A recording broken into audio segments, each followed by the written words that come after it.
You've spent your whole life believing that kindness is your greatest strength. You learned early on that a soft answer calms conflict, that yes is a shortcut to harmony, that disappearing behind a smile is safer than showing a frown. But what if that smile is a mask?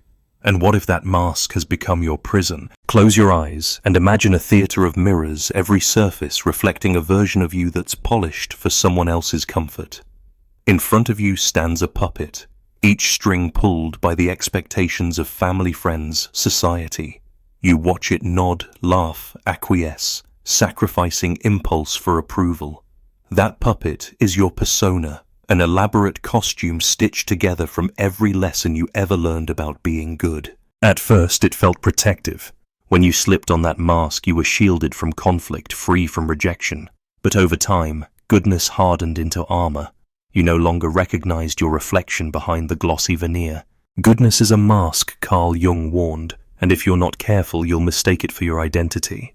Perhaps you've noticed the subtle cost. You don't earn more respect by saying yes, you don't win deeper love by bending over backward, and you certainly don't gain more peace by shrinking your boundaries until they vanish. Instead, you become invisible, an echo of yourself in every conversation, a ghost in your own life. You think you're being helpful, cooperative, supportive. The truth is, you're abandoning yourself. Remember the last time you said yes when you wanted to say no? You did it so smoothly that the other person had no clue. And moments later, a dull ache settled in your chest. It wasn't guilt that's too mild a word. It was a bruise to your spirit. Every time you sacrificed your preference, you taught the world that your needs don't matter, that your time is flexible, that your silence equals approval. And somewhere in that silent agreement, your own voice began to echo hollow. Ask yourself, when was the last time you set a boundary and held it? When did you refuse an invitation simply because you needed rest? If you can't remember, you're not alone. People-pleasing doesn't make you kind. It makes you worn thin, resentful, and disconnected from the one person who should matter most, you. It's like pouring water from a cup you've never filled. No matter how generously you pour, there's never enough to quench your own thirst. In that mirror theater, do you see yourself stepping forward, or do you see a shadow shrinking into the background? That shadow is the cost of your mask. Each nod, each concession chisels away at your sense of self until one day you wake up on autopilot. You realize you've been playing a role so long that the applause or the absence of it has become your only gauge of worth. You've forgotten the script of your own desires. It's not that you lack courage. You've simply been rehearsing the wrong lines. You're so practiced at avoiding conflict that you perspire at the thought of a quiet no. Yet conflict is not the enemy. What truly threatens you is the slow erosion of authenticity. Imagine a tree that bends in every breeze. It may survive storms, but it will never grow tall. Your spirit craves roots deep enough to withstand gusts of disapproval. People-pleasing masquerades as selflessness. You tell yourself you're being generous, but generosity forced is resentment waiting to happen. Beneath the mask, anger simmers like poison in a teacup, an anger you dare not sip, for fear it will stain the mask beyond repair. So you keep stirring, hoping the bitterness dissolves itself, until one day the teacup shatters in your hands. This isn't a call to arms against kindness. Kindness has its place, but only when it springs from choice, not compulsion. The true tragedy is believing that withholding your truth will spare others pain. In reality, you're training them to walk all over you. They learn that your boundaries are optional, that your compliance is a guarantee. And when you finally try to reclaim yourself, they recoil. You're painted as selfish, ungrateful, even cruel. But the cruelty wasn't in your boundary. It was in the years of your absence. Your persona was never meant to be permanent. It's a tool, a costume for certain stages of life. But when you cling to it as if it defines you, you lose your soul. The moment you stop resisting your discomfort, when you let the mask crack, you begin to remember who you are beneath the performance. You feel that tremor in your core, the pulse of your unspoken desires, the stirrings of your raw, untamed self. It starts with a breath before you say yes. You pause and feel the guilt tighten in your stomach. Guilt used to be your compass, but now it's just an old habit. Let it wash over you without obedience. Feel its weight, then do what is true anyway. Each act of defiance, no matter how small, strengthens the sinews of your authentic self. Slowly, the mirror theater loses its power. The puppet's strings slacken. You'll discover that honesty isn't aggression. It's the clearest kindness you can offer to yourself and to others. When you speak your truth, you give people the gift of knowing you. If they walk away from the mask, not from who you truly are. And that's a loss you can live with, because your real self was never meant for everyone's stage. So let the mask slip, let your voice crack. Allow your boundaries to surprise you. You may feel exposed, vulnerable, even afraid. That's the price of authenticity, and it's worth every tremor. Because on the other side of fear lies wholeness. The man or woman who stands there no longer fears mirrors for mirrors, now reflect a self-possessed, no longer afraid of being unliked. This is your awakening. You're not here to keep the peace at the cost of your peace. You're not here to vanish behind pleasantries. You're here to be real, to write your own story, with a voice that echoes even when it's quiet. And if this sounds dangerous, perhaps that's because it is. The danger isn't in your honesty. It's in what happens when you've played small, long enough to forget your scale. You were never born wearing that polite smile. It was carefully molded over years of silent lessons. From childhood onward, you absorbed the unspoken rules. Sit quietly, do as you're told. Mirror the expectations of those around you. Your parents praised compliance. Teachers rewarded obedience. Society lauded the cooperative soul. In that praise, you found safety. The world felt less threatening when you wore the persona, your first costume in life's grand play. At first, it was liberating. You slipped on the persona each morning like a warm coat against the chill of vulnerability. You mastered its nuances, the agreeable nod when you disagreed, the sympathetic. I understand when you felt nothing at all, the smile that glossed over disappointment or anger. With each performance you earned applause, acceptance, even affection. You learned the greatest trick: you could hide who you really were behind that mask and still be loved. But here's the catch. The persona is not you. It is a construct of breadcrumbs, those small bits of approval you gathered to survive. Its seams are stitched with shoulds and orts, and its design is dictated by the fears of rejection you carried from childhood. Over time, the seams frayed. The mask became stiff, unyielding, unable to adapt when life demanded something different. You began to feel trapped, as though the only way to breathe was through a narrow slit in a metal helm. When the persona becomes too rigid, it hardens into a cage. You feel exhaustion seep into your bones after social interactions. You replay conversations, agonizing over every word, afraid you slipped, afraid you fumbled the carefully rehearsed role. You wake in the middle of the night, heart racing, trapped in an echo chamber of, what if I said the wrong thing? That's burnout, the price your real self pays when the persona takes over. Inside, a quieter drama unfolds. Your shadow, the parts of you exiled to sustain the persona, stirs like a restless ghost. It's made up of the anger you swallowed when someone crossed your line, the pride you hid when you achieved something remarkable, the grief you smothered to avoid burdening anyone else. Each hidden emotion is a fragment of your true self, imprisoned in the cell of your persona. You might think you're unscathed because your exterior shines so brightly, but wounds don't need to bleed to hurt. Imagine a hinge rusted shut by neglect. You force it open, metal screeches, and eventually it snaps. In your soul, the rust is built up resentment, and the snap is the moment you realize you no longer know how to be anything but good. Ask yourself, what happens to a person when they never get to be angry? They become passive-aggressive, dispensing backhanded compliments, or silently seething beneath a calm facade. What happens when vulnerability is too dangerous? You turn into a performance artist, always on stage, but never on the verge of tears. Your relationships become transactions. You give what you believe they want, and you take what you can get, never sure who you are when the spotlight fades. This isn't theoretical. Think of the colleague who always agrees until one day she snaps at the smallest request. Think of the friend who seems unflappable until an offhand remark sends him into a dark spiral. These eruptions aren't inexplicable. They're the climax of a long suppression. Beneath the mask, the pressure built until it blew a hole in the persona.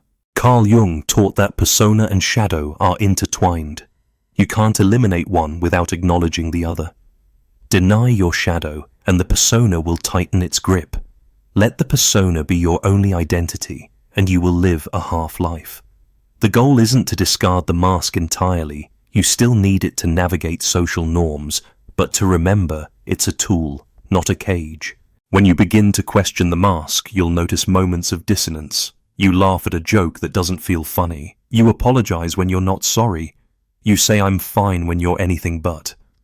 Those are the glitchy sparks where the persona and the self collide. Pay attention to them. They're signposts pointing you back to your unfiltered experience. The process of reclaiming yourself begins with curiosity. Notice when you're performing.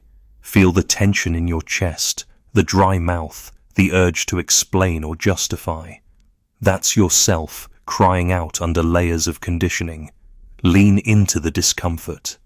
Let it guide you toward honesty.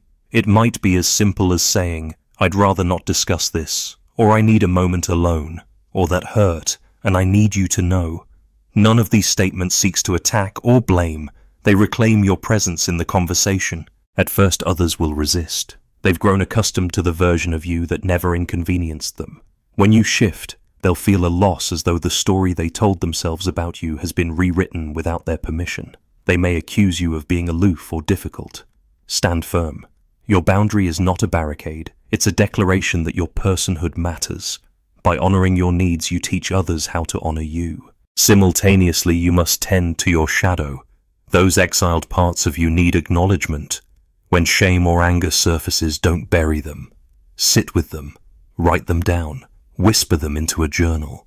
Over time, the raw edges of these emotions become integrated, and your inner world gains depth and texture. You stop reacting from autopilot and start responding from authenticity. This integration isn't smooth. At times, it will feel like stepping into quicksand. Old doubts will grab at your ankles. Are you sure you're not overreacting? What if they hate you now? Resist those thoughts. They are the persona's last defense, a self-sabotaging chorus trained to keep you safe in a prison. Safety is not the absence of discomfort. It's the presence of self-trust. As you practice, notice how your presence shifts. You become less desperate for approval and more grateful for connection. You engage in conversations without rehearsing, trusting your thoughts to emerge in real time. You learn that silence can be just as powerful as speech when it's honest. In a room full of noise, your quiet clarity draws people in.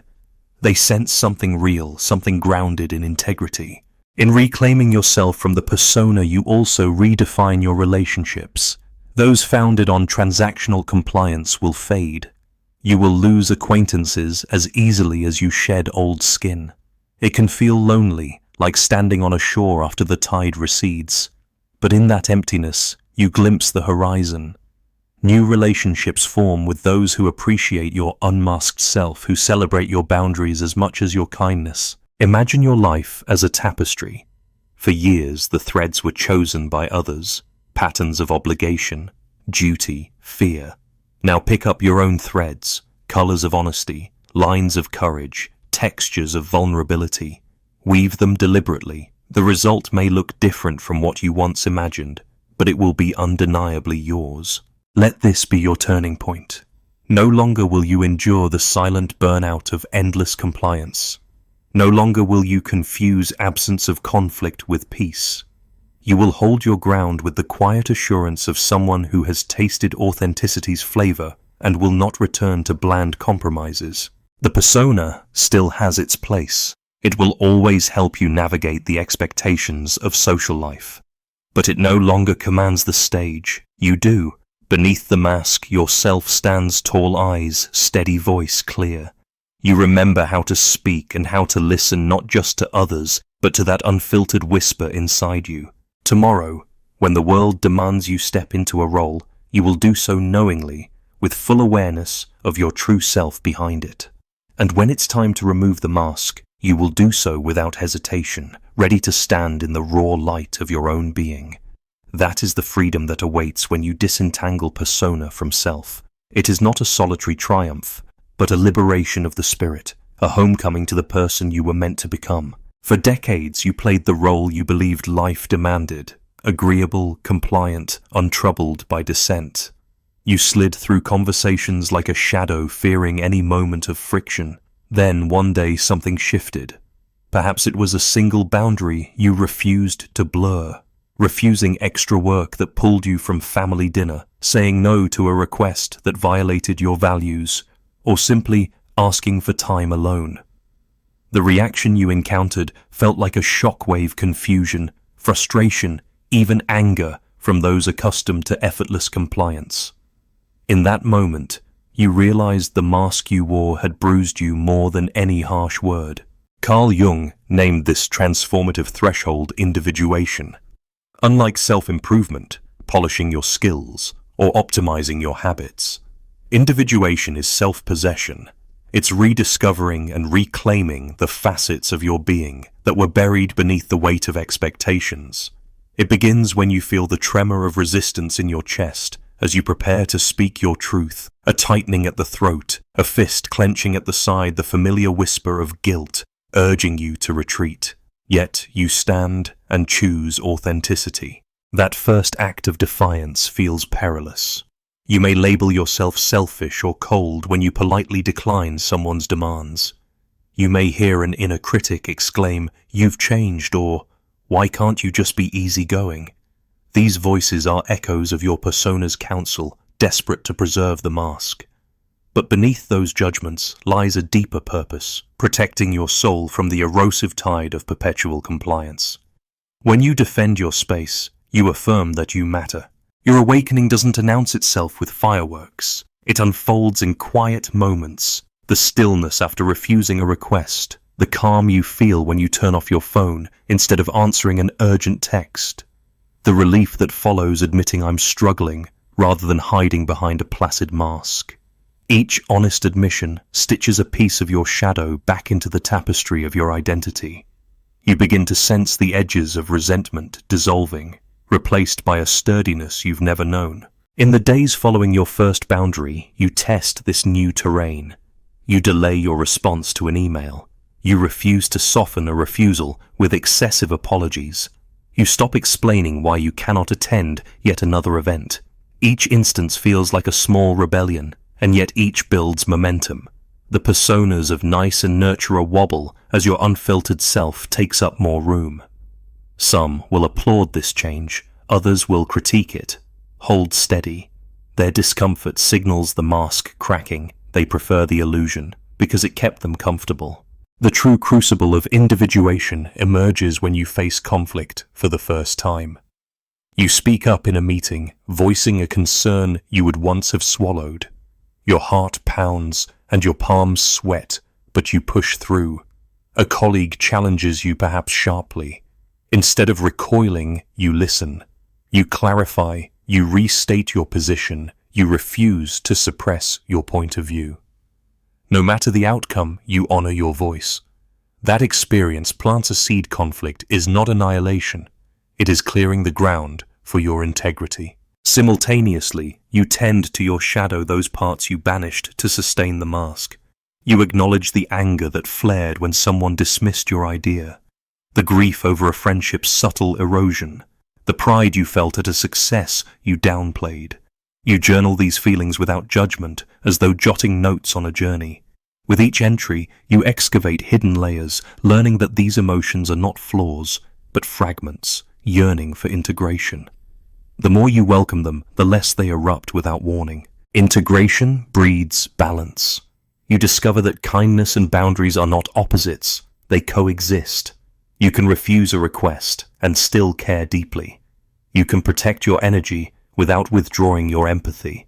You begin to operate from a center of wholeness rather than from reaction. When someone presses you, you no longer collapse or lash out.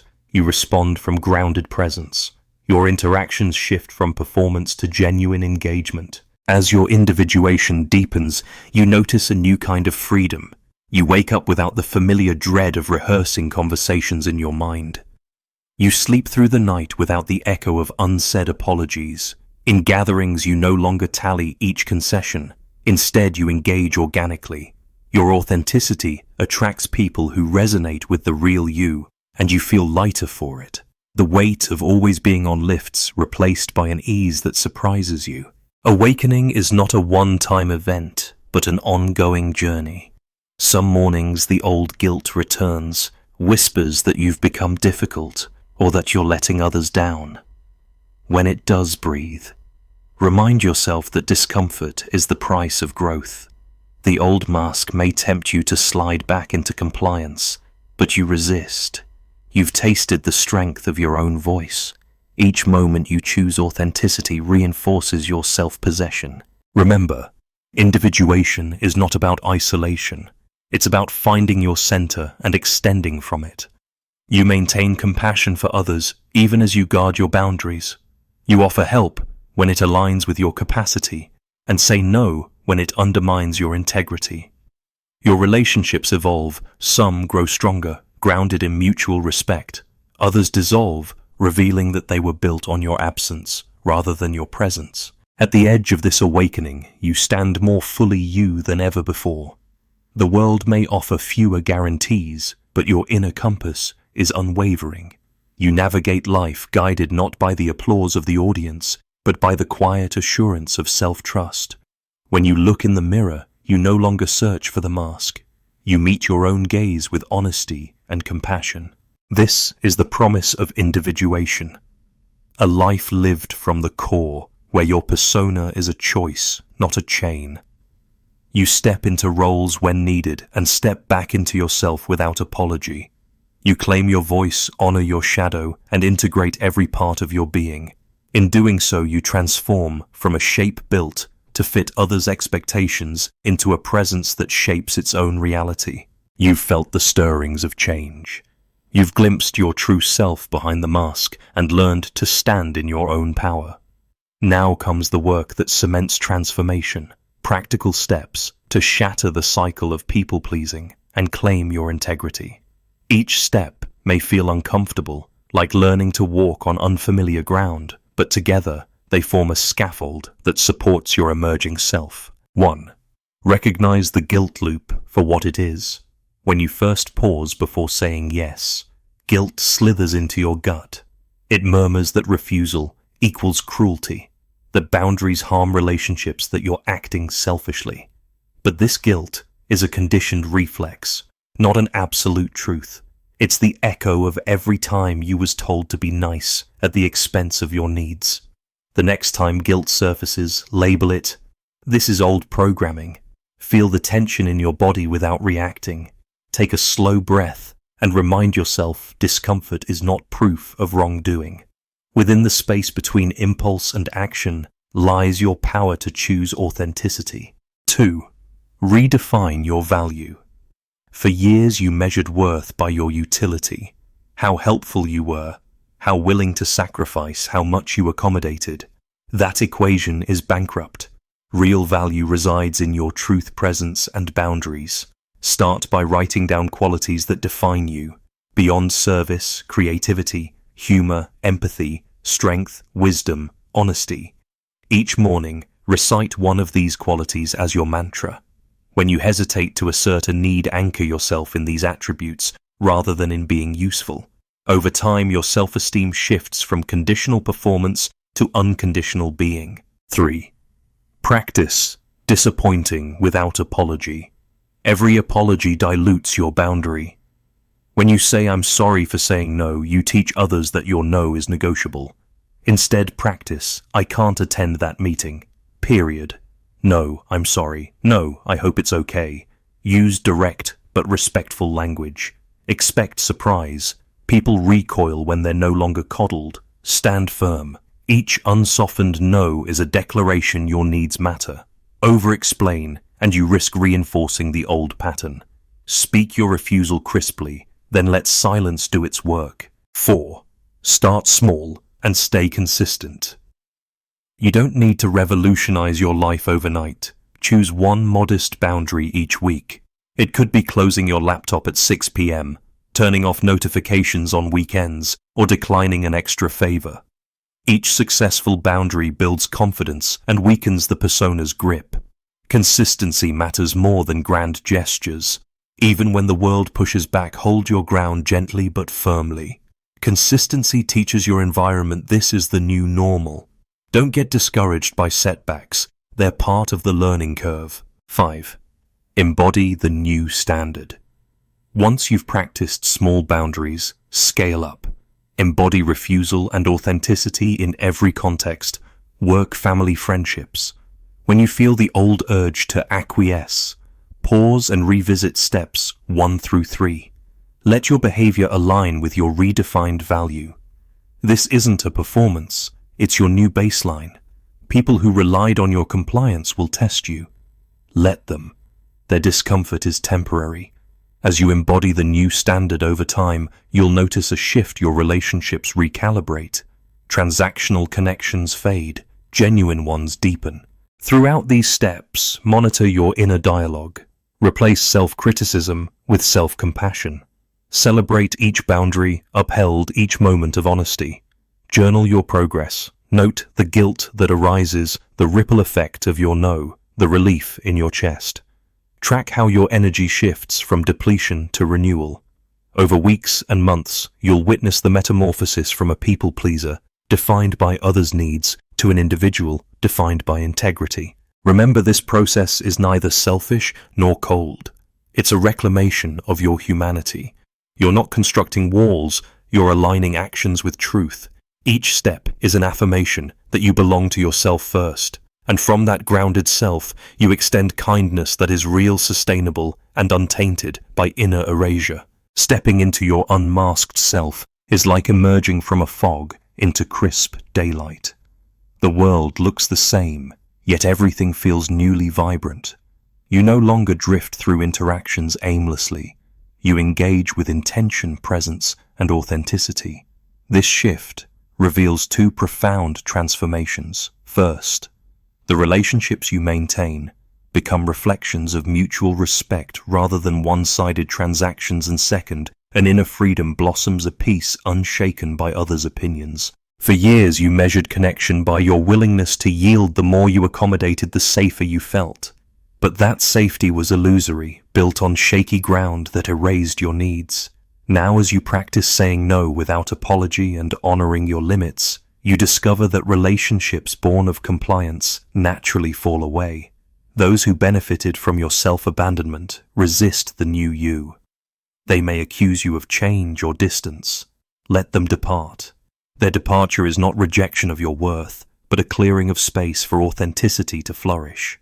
In the wake of these departures, you might feel a pang of loneliness.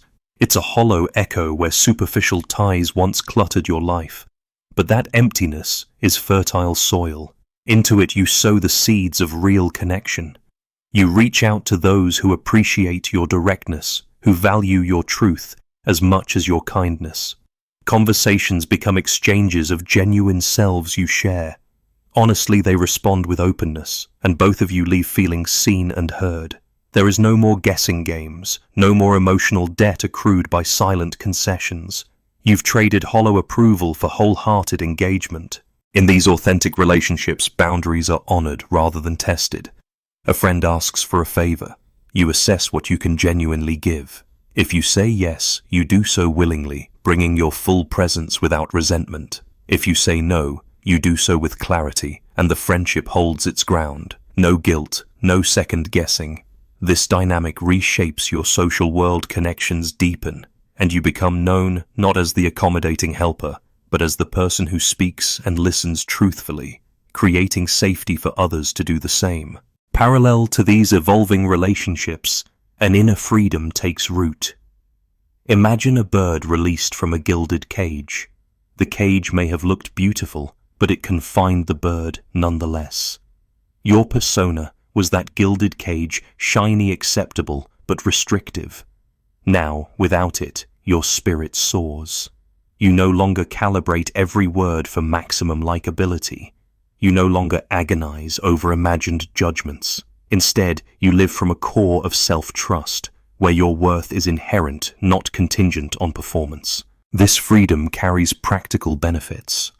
Decisions that once required hours of anxious debate in your mind now arrive with clarity. You know what aligns with your values and act accordingly.